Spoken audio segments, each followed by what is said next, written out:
Donc, pour l'attirer, je vois que je lui donne des consignes claires. Je me mets à 45 degrés lorsque je lui donne les consignes. Ensuite, lorsque la personne va ramasser ses affaires, je m'approche de façon sécuritaire. Je vais prendre son bras droit.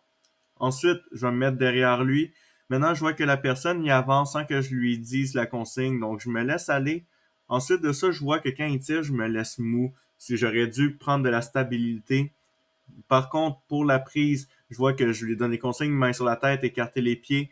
À la fin, je vois que je fais pas la montée de cheval. Je pense que c'est vraiment ça qui me reste à faire pour m'améliorer. Pour ce qui est de la poussée, mon 45 degrés, il est bien. Je prends contact rapidement avec la personne. Je suis sécuritaire tout en restant alerte. La position des mains, je prends son poignet et son coude. Par contre, je suis un petit peu trop sur le côté lorsqu'elle marche parce que quand elle pousse, j'amortis pas le coup. Puis quand je la projette au sol, ce qui est bien, c'est que je lui fais le MPT, je lui dis des consignes claires.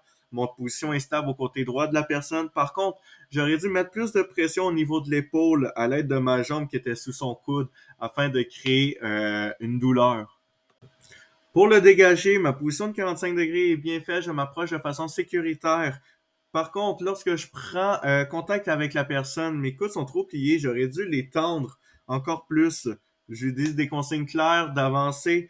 Lorsqu'il fait le dégager, par contre, mon bras s'en va en dessous de son coude au lieu d'aller au-dessus. Donc, ça a fait que il y a eu un manque de fluidité lorsque je l'emmène au sol. Je trouve que je fais bien ça. Je tire vers le haut pour créer une douleur. Je l'emmène vers le ventre. Cependant, j'aurais dû garder une pression, mettre sa main au milieu de l'épaule et élever son épaule afin de garder une douleur.